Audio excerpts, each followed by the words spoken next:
Hey guys, I'm kind of doing a very edited video. I'm gonna be talking over some game trailers, muting the audio for the trailers.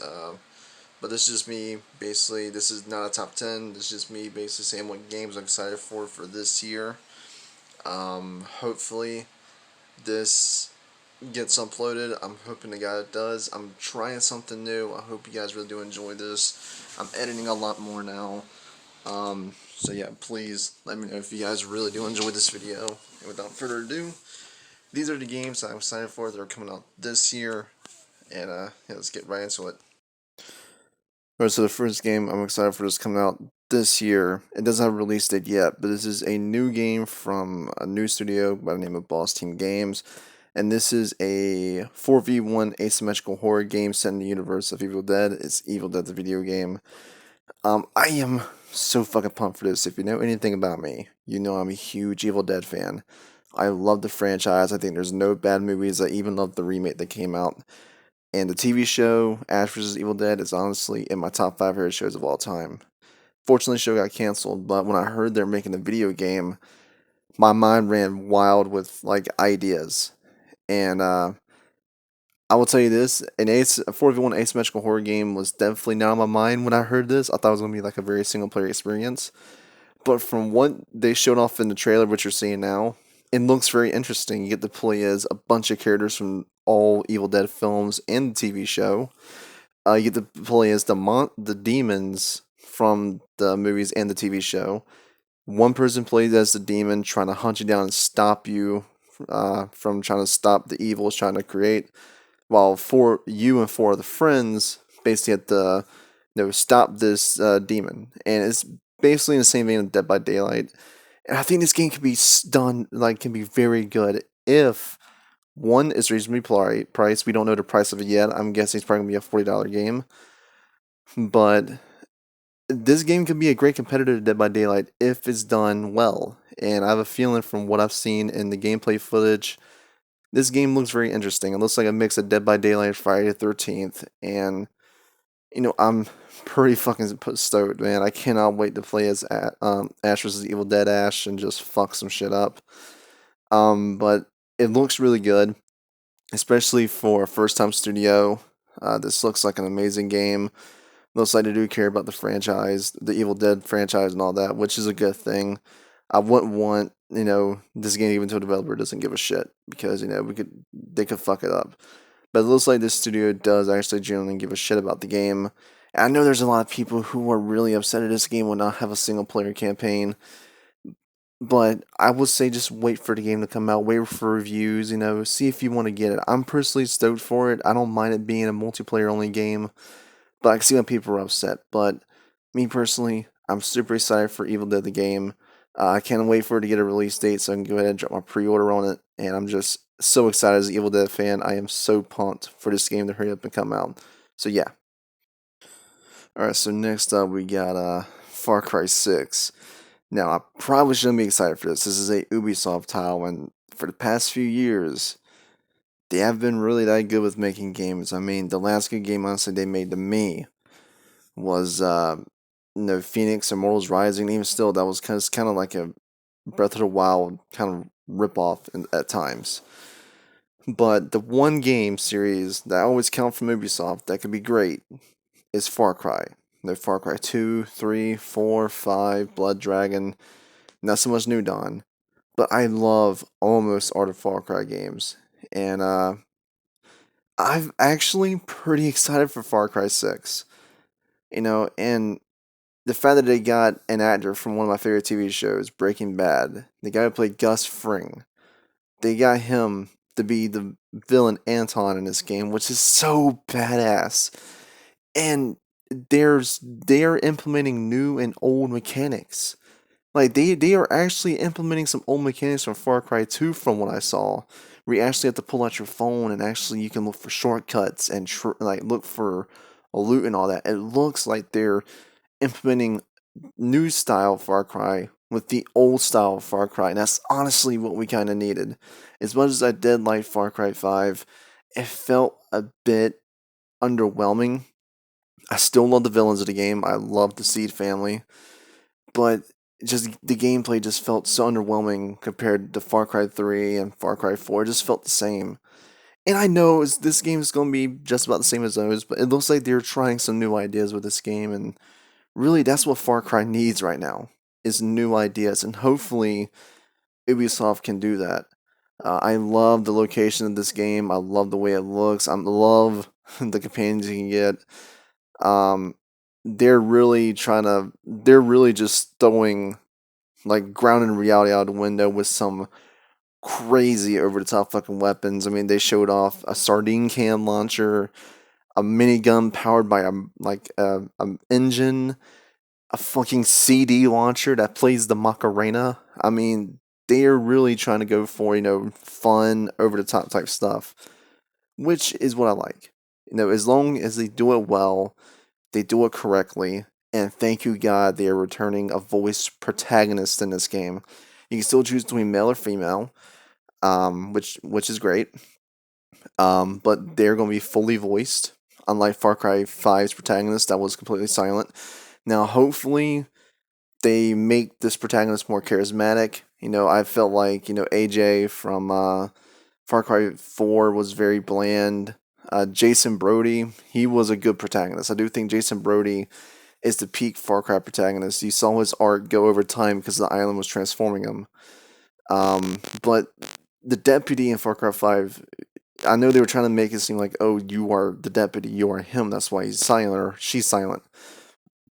But who cares? I mean, I want a good character. Like, I miss when like Far Cry also not only had good villains but good protagonists. And the last one that did that to me was Far Cry 3 and Far Cry 3 Blood Dragon with Rex Power Cult. But I know that I have a feeling that Ubisoft can do this. This game has to be great. I mean, Watch Dogs Legion was a disappointment. Assassin's Creed Valhalla wasn't as good as it was hyped up to be. Um, you know, Ghost Recon Breakpoint was a fucking failure. Rainbow Six Siege, they are just breaking shit left and right with that game. I'm hoping Ubisoft pulls this one out of their ass.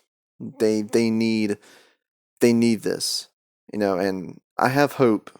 I have hope that this game will be great as long as Ubisoft, does what they need to and don't fuck anything up. Don't over monetize this game. I mean, the season pass looks great. I mean, you can play as the villains from what I saw, and you're going to be getting a classic edition of Far Cry 3 Blood Dragon, which looks really cool. But yeah, there's going to be 3 story expansions that are going to contain where you can play as the villains. So that's cool. But yes, I'm excited for this game. All right, next up we got the game that I probably shouldn't be excited for after the disastrous launch of Marvel's The Avengers. But another game I'm pretty excited for this year is Marvel's Guardians of the Galaxy. I'm a big fan of Guardians of the Galaxy. I love reading the comics. I grew up reading those comics. I love the movie that came out for the MCU. I just love Guardians of the Galaxy.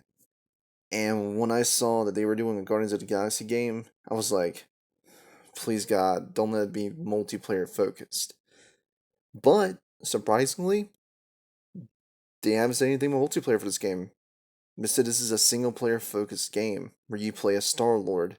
Now, I would honestly, it would make more sense for this game to be more co op, since this is the Guardians of the Galaxy. But I think they said they were focusing more on the story of this game, which I think is good. I always love Guardians of the Galaxy stories. They do a lot of crazy and interesting things with the stories of these guys, with these heroes. And if they have a good writer and the development team, which is not Crystal Dynamics, the guys who did Avengers. I think this is from what is Square Enix Montreal. I think they're doing this. I think or Idios Montreal, wherever it is. As long as they give a shit about the Guardians of the Galaxy characters and they actually put forth the effort, this game can be great. Let's just hope they don't over monetize the shit out of this game. Let's hope that they actually stay true to what makes the Guardians of the Galaxy so great as characters, as heroes. As long as they do that, this game can be right up there with Spider-Man. This game has the potential to be right up there with Spider-Man as long as it's done very, very well. as long as it's crafted with a lot of love and care, and actually gives a shit, unlike Crystal Dynamics did with Avengers. As long as they do that, this game can be phenomenal, and I have a feeling it will be. But we will have to wait until October for us to see if they do a good job. I hope to God they don't over monetize this game, but yes, just let's just hope that they do a great job with this game. Let's hope it's not a fucking disaster, and let's hope they learn their lessons from Avengers. Okay, so I know this is probably gonna piss off some people, because I know there's people who are outright not buying this game because it does not contain a single player campaign, but I am personally excited for Battlefield 2042. Now, I know my friend Milkinator said that, this game's gonna be trash. I 100% disagree. From what I saw from the gameplay, the gameplay reveal they did, which is the trailer that I'm showing you right now. This is the gameplay trailer. Honestly, I think this game looks like it's going back to what made Battlefield. Big, immersive, chaotic battles that make you feel like you're actually involved with that battle. Now, after the disastrous launch of Battlefield 5, I was honestly done with Battlefield. I give a fuck less about them. DICE trying to shove their politics down our throats when we don't care about their politics. We want to play a good Battlefield game. That's why we buy Battlefield. We want a good Battlefield experience, and unfortunately, Battlefield 5 didn't give us that. It gave us DICE's political beliefs shoved crazy down our throat. Now, with Battlefield 2042, it's just like they're not going to do that. From what they've been showing, all the marketing has been showing over the top, glorious, old school Battlefield gameplay. It looks like they're trying to mix like new school and old school Battlefield into one. And that is great. The last Battlefield I honestly enjoyed was Battlefield 1. I liked Battlefield 1. But honestly, this looks like Battlefield going back to what made it great. And that's a good thing. If you own a Series X or a PS5, it's going to be 128 players on the Battlefield, which is insane. I think if you still own a Xbox One or PS4, it's still the traditional 64 that we always got on the console version. But this game is going to be crazy, and I know it's multiplayer only. I know that turns a lot of people off, but look at it like this. Back in the day when Battlefield was first out, there was no single player to it. Battlefield originally was a multiplayer only experience. It was only a little bit into Battlefield they started doing single player campaigns. And a lot of your replay value is going to come from the multiplayer. And the fact they said these maps are going to be ever changing the more you play it, and they're going to have a ton of maps when it comes out, really does excite me. I am honestly, truly excited for this game. Let's just hope DICE doesn't fuck it up. Let's hope EA does not fuck it up. So yes, I'm excited for Battlefield 2042. Alright, so if you know anything about me, you knew this game was going to be on this list. Forza Horizon 5. I have played every single Forza game that come out. I love Forza. I love car games. And to me, I think the Horizon series is better than the Motorsport series in my opinion. I just love going to this open world with my friends, driving my dream cars, racing them on exotic locations. Like with the first game, it was Colorado. Second game, it was Italy. Third game was Australia. Fourth game was Britain, and this one being Mexico. And of course, with this being a Forza game, the game looks gorgeous. The cars look beautiful. The location looks absolutely stunning. And I know I'm going to get called an Xbox fanboy because I don't have any Sony exclusives and I already have one Xbox exclusive, but I don't care. I truly am excited for Forza. I love the Forza Horizon series. I do. And I just love being able to drive my dream cars. And I know this game is going to be on Game Pass day one, which is great. I'm happy for it, but I'm just going to wind up buying the $100 edition because I do love these games. I think they're absolutely fun games if you're into vehicles and cars, and I am into that. And I cannot wait for November to get here so I can go ahead and drive in exotic Mexico and I'm like a Mustang, like an old school Mustang, or driving in the new Bronco that came out. I cannot wait. It's gonna be such a fun racing game, and I hope that they don't fuck this up. Let's hope, for everyone's sake, they don't fuck this game up.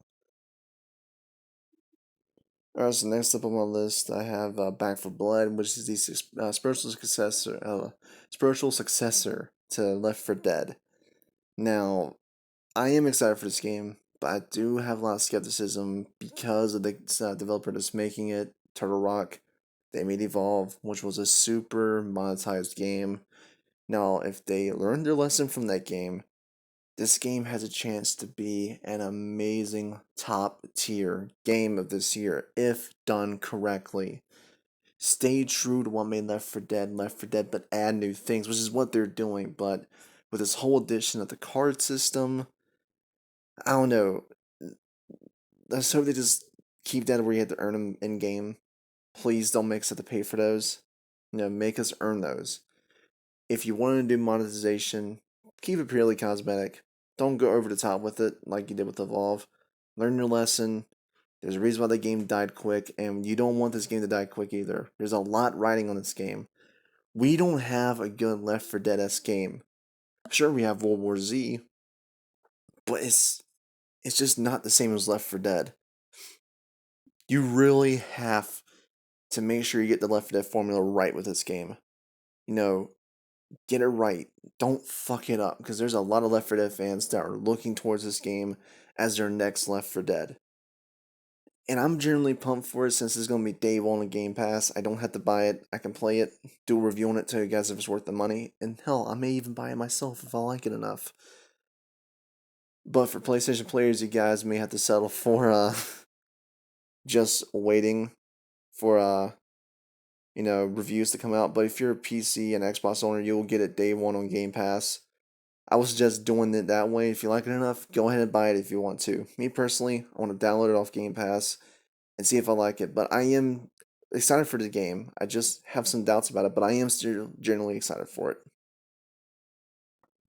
And last but not least, last game on my list of games I'm excited for is Dying Light 2 Stay Human. I loved the original Dying Light. I thought it was a very underrated zombie game, and I thought honestly it deserved a lot more love than it got.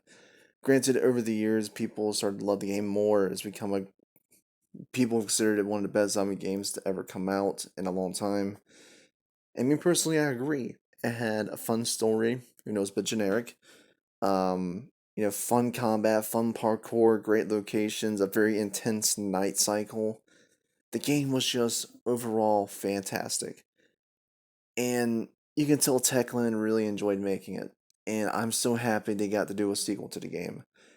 Now, this game's been delayed several times. Well, not, I think it's been delayed once, but hopefully the delay really helped them out a bit, because I really want this game to come out in the best shape it can. We don't want another Cyberpunk situation where the game comes out so fucking buggy that it's unplayable and everyone hates it.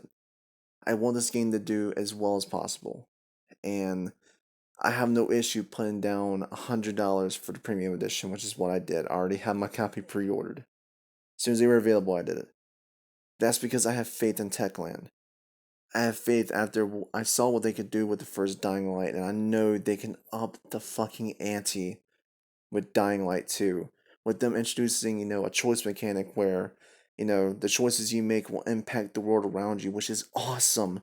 A new improved parkour system, an improved crafting system, improved combat, you know, a bigger city to, fuck around in and kill zombies. It looks like they're doing a lot with this game, and I am so excited for Dying Light 2. And I cannot wait till December where I can pick up the controller, play it, and review it for you guys, tell you if it was worth the money. So, that is my 2021 games I'm excited for list. I hope you guys enjoyed this video. And let me know down in the comments below, what games are you excited for that are coming out this year, and what games are you not excited for. And if you disagree with this list, let me know in the comments below. If you agree, let me know in the comments below. And yeah, I'll talk to you guys next time.